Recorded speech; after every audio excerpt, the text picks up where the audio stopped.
grilled up.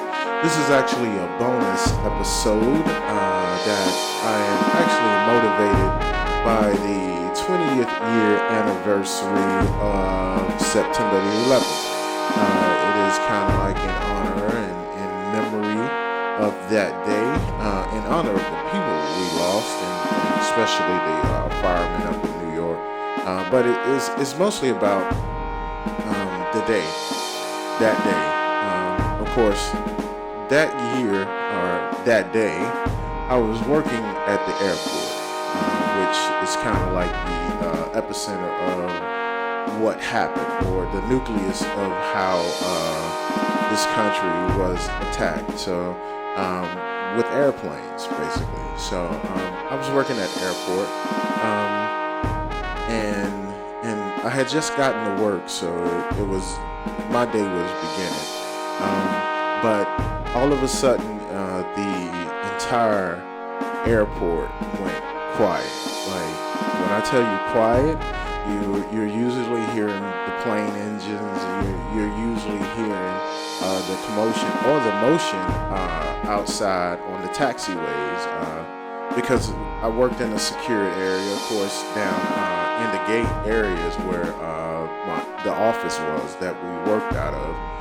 So anyway, it went totally quiet. When I say quiet, I mean you heard nothing that you usually hear. And then all of a sudden, of course, the office phone started ringing, and it was my first team staff member. Actually, I was a supervisor, my employee, who was calling to let me know that they were stuck on the MARTA train that was coming to the airport. When I say stuck on the train, I mean stuck. They stopped. Apparently, they stopped the train service from coming to the airport or MARTA moving at all. They stopped the whole north-south line. So I was like, oh, okay. Of course, I had no idea what was going on at the time because I was at work getting prepared for work. Then another phone call came in, and it was another one of my, I'll say, team members, but it was another employee saying that they're stuck on the train. Of course, all right. So, like, okay, everybody's stuck on the train. So I kind of expected that to keep rolling in and to continue rolling in.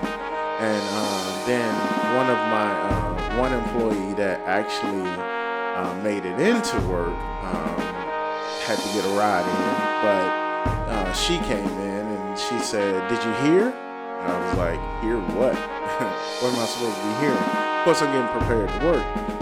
She said, planes were just driven into the World Trade Towers," and I'm like, "What?"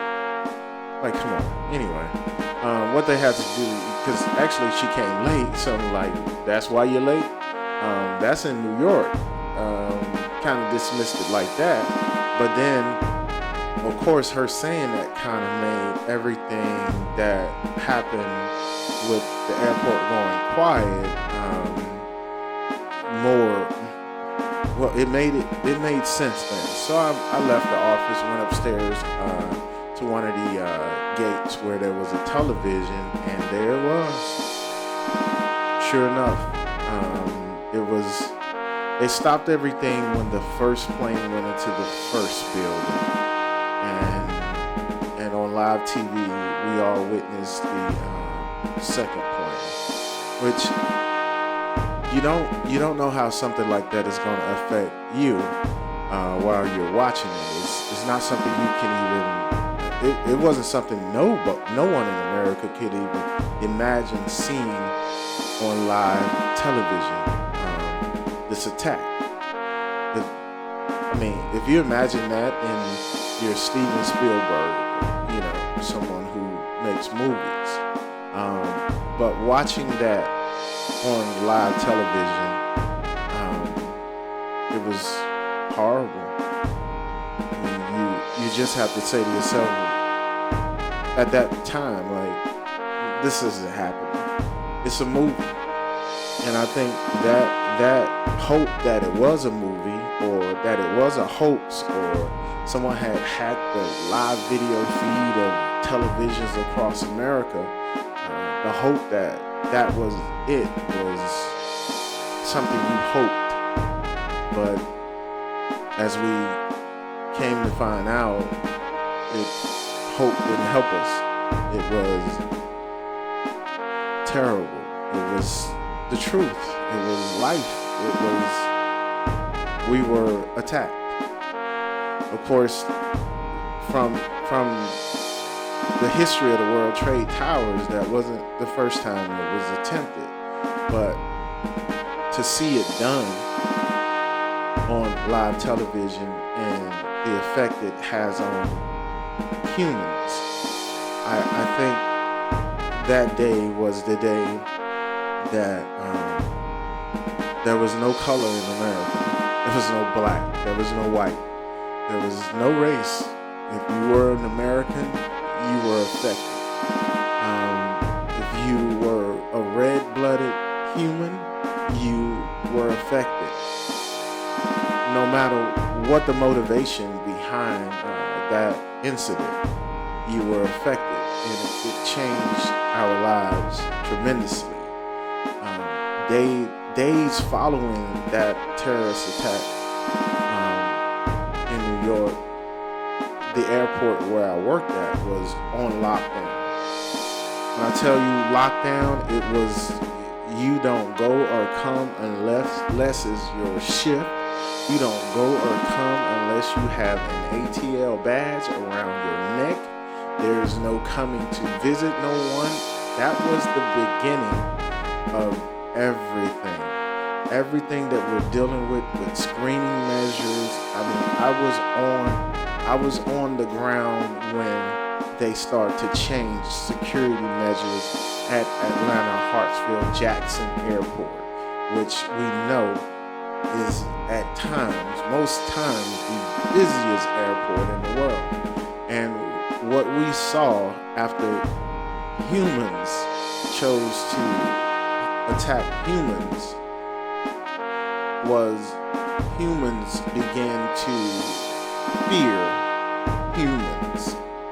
And that was where humanity, we began to lose ourselves, because the number of people, innocent people, that was lost, the lives that was lost that day, it will never be understood.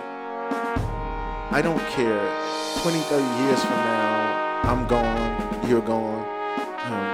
It'll never be understood what was lost that day, because you don't see that coming. Now, put yourself in the place of the people who were on the planes that were hijacked. You don't see that coming. That's not something you see coming. That's not something you wake up and prepare yourself for. You prepare yourself to go where you're going, from A to B and back from B to A. You prepare yourself for that. This country has since been prepared for that. We have overly prepared for that. But days and weeks following that, it turned into we proving that we don't have any malicious intent towards other humans. We're all guilty. What are we guilty of as humans? Are we guilty of living our lives? Are we guilty of being the greatest country on this planet? Now, if you have offense with America being the greatest country on this planet, then hey, just look at it.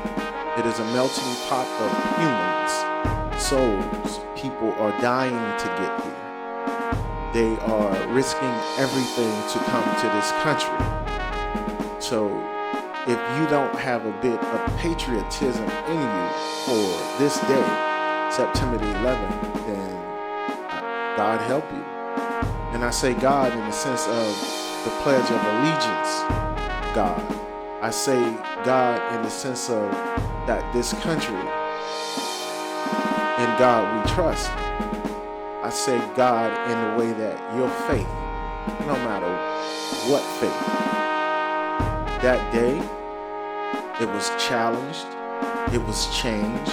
It was put into perspective. That day, our love for our brothers and our sisters without color, without borders, was changed. We stood. We didn't stand divided. We were together. I mean, things have since taken an awful turn. But today is and every day of the year since that year, today has been a day where all Americans,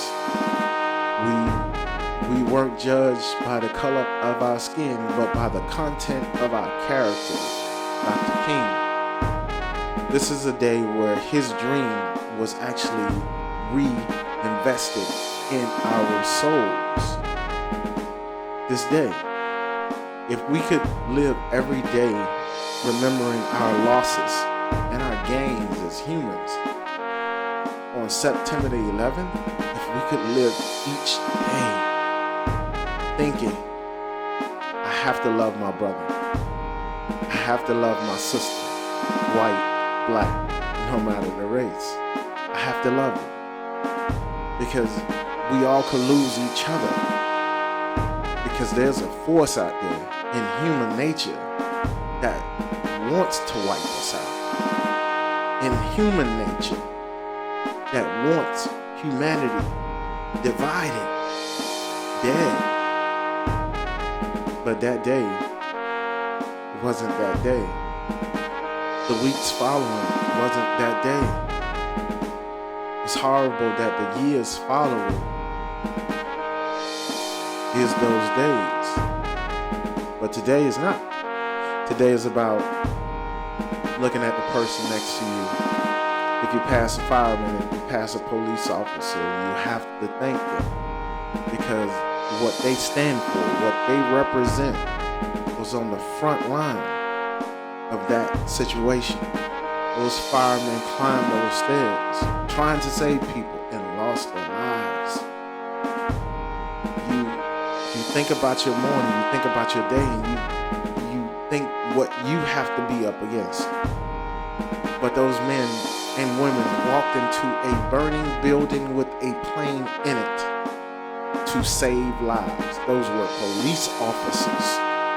Those were firemen. Those were volunteers. Those were humans that they had a goal to save someone, not even themselves. I don't care. Today is the day that servitude, patriotism, the love for your brother, despite the color, despite the race, should come into perspective for you, should come into perspective for everyone that you know. If you say to yourself, you're a hardcore racist and you hate black people, please, not today. If you say you're a hardcore black militant and you hate white people, not today. Today will always be a day in history where our losses will be the same, no matter our race. The impact on our life, our lives, our days and our nights will be the same, no matter your place. Across this country, across this world, this day stands as an international day of loss, because the souls, the humans that was lost that day are internationally lost. And in honor of that half staff, our hearts are half full. This was a special episode of The Grill Day. Thanks for listening. Stay blessed.